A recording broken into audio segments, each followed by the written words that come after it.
Welcome to this edition of Clinical Clips, an accredited continuing education activity. This brief expert video will spotlight the daily hot topics from the conference. Hello, I'm Dr. Stephen Nathan. I'm the Medical Director of the Advanced Lung Disease and Lung Transplant Program at Inova Fairfax Hospital in Falls Church, Virginia.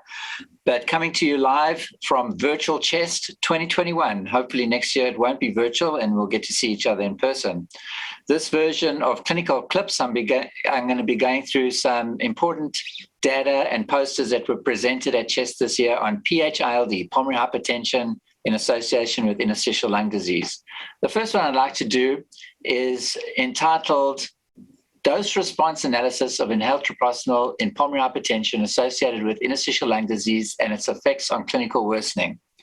And full disclosure, I am second author on this particular poster. As folks might be aware, the INCREASE study was published in the New England Journal of Medicine earlier this year. It was a positive study looking at treating PH associated with interstitial lung disease.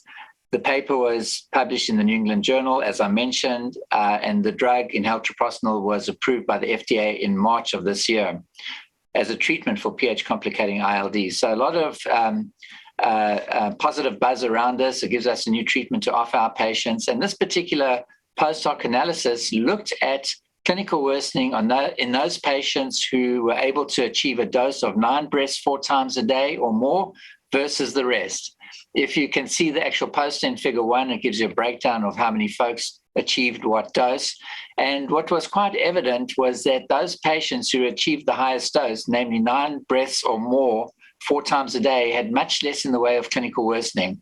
And I think this just goes to the strength of the data that there was this dose response type of approach.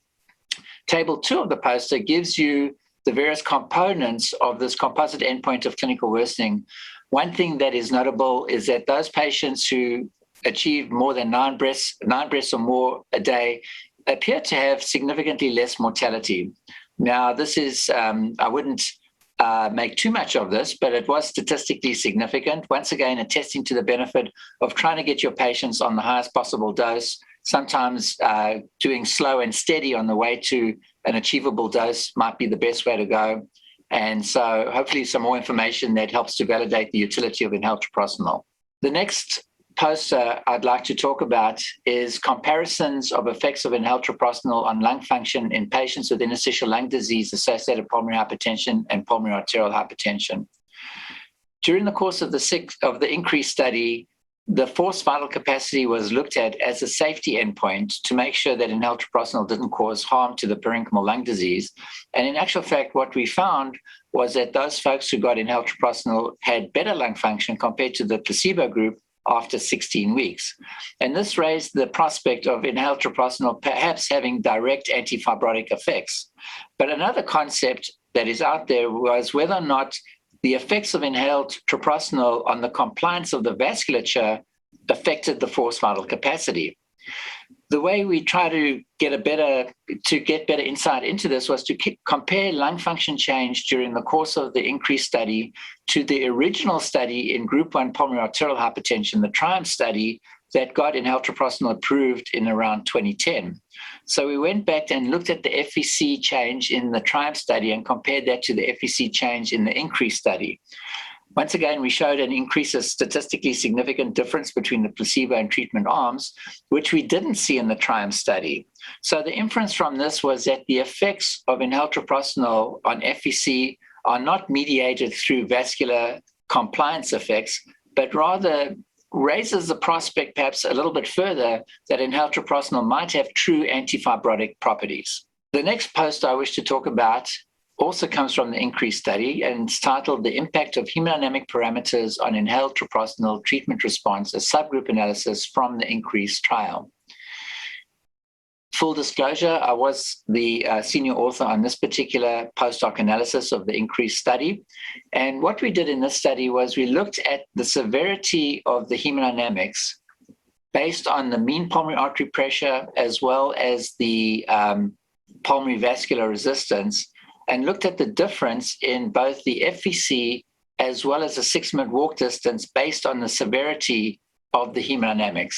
And what we showed from this was that the worse the hemodynamic profile, in other words, the higher the mean pulmonary artery pressure or the higher the PVR, the greater the difference in the 6-minute walk test. And this was statistically significant, whereas it was not statistically significant for the forced vital capacity. Numerically, it was different, but it didn't hit statistical significance in terms of the effects of hemodynamics subsequently on the forced vital capacity positive benefit that was seen in the course of the study. I think perhaps the wrong message to get from this is to wait for the patients to have a severe impairment in their hemodynamics before starting inhaled treprostinil. This was a 16-week study. We know that the natural history of PH in the context of ILD is for it to get worse over time. So I don't want the wrong message coming from this poster. If patients have pulmonary hypertension of any degree of severity, then they might still be good candidates to start inhaled treprostinil. The next poster I wish to bring to everyone's attention is titled Screening for Pulmonary Hypertension in Patients with Interstitial Lung Disease, Recommendations from a Delphi Consensus Panel.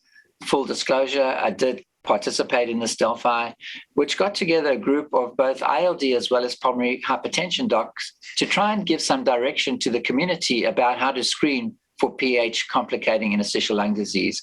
I think now, especially with the availability of an improved therapy, we need to raise the bar in terms of our screening for patients who may have pulmonary hypertension complicating the interstitial lung disease. The consensus from the group was pretty much unanimous in that there are things we do already as part of our care of these patients with ILD. We take a good history. Those patients who have disproportionate shortness of breath. We look at the CT. We can measure the pulmonary artery segment on the CT. We get pulmonary function tests. The lower the DL, the more likely it is that the patient has pulmonary hypertension. And we also look at the 6-minute walk, both in terms of the distance as well as desaturation, pulse rate recovery. And then, of course, echocardiography is the best screening tool. And really what is needed is some kind of scoring system to risk stratify patients based on all these modalities, many of which we get as standard of care in any event in these patients. So I think the purpose of this poster was to represent a unified statement about screening for pulmonary hypertension in ILD and the modalities that we have existing that enable us to raise our clinical index of suspicion for underlying PH. And of course, one always needs a right heart cath to confirm the presence of pulmonary hypertension. The next poster that I'd like to talk about is titled Burden of Illness in Patients with Pulmonary Hypertension Due to Interstitial Lung Disease, a real-world analysis using US claims data. And that's exactly what these authors did. They looked at a large claims database for a period of 2 years. They looked specifically for patients with a pre-existing diagnosis of interstitial lung disease who then subsequently had an additional diagnosis of pulmonary hypertension, and looked at healthcare resource utilization, including hospitalizations prior to the diagnosis of PH and after the diagnosis of PH. And what they showed was that the likelihood and severity of disease appeared to worsen after PH was documented. Namely, there was increased healthcare resource utilization, more hospitalizations, lengthier hospitalizations. And so the conclusion from this is that PH, when it intercedes in the course of ILD, is associated with worse outcomes, specifically healthcare resource utilization, hospitalization, and actually translates obviously to dollars as well spent on these patients.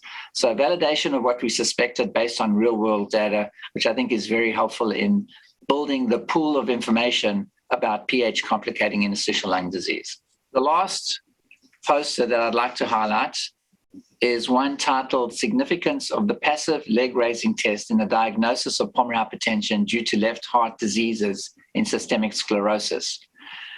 Systemic sclerosis is a disease that can give pulmonary hypertension for many different reasons, including group 1 PAH, group 2 pulmonary hypertension due to heart disease. These patients can have diastolic dysfunction or restrictive cardiomyopathy. And then, of course, group 3, which is due to underlying interstitial lung disease. Sometimes discerning group 2 from the rest can be difficult. And what these authors describe in 77 catheterizations, 69 patients with SSC, scleroderma and pulmonary hypertension, was the use of a very simple pragmatic test, and that is straight leg raising to increase the preload to bring out or make manifest diastolic dysfunction or heart failure with preserved ejection fraction. So what they describe is doing this for about 5 or 10 minutes, increasing the venous return to the right side of the heart. And what they felt was most accurate in terms of discerning group 2 pulmonary hypertension was an increase in the pulmonary artery occlusion pressure of around 4 millimeters of mercury. So a very simple test that can be implemented in any cath lab. It might avert the need for infusion of saline, which is what has been recommended, 500 cc's. The problem with saline infusion is you give the patients 500 cc's and then you have to remove that 500 cc's. Passive leg raising is easy and is obviously easy to reverse as well. So I would regard this as perhaps a little bit of a whimsical poster presentation, but a very pragmatic one as well for those folks doing caths in the clinical trenches. Thank you for joining me for this segment of Clinical Clips from CHEST 2021. Hopefully next year it won't be virtual, but will be in person. Thank you very much. We hope you found this activity useful and educational. To receive continuing education credit and to download your printable certificate, please return to the activity webpage and click on the Claim Credit button associated with today's clinical clip.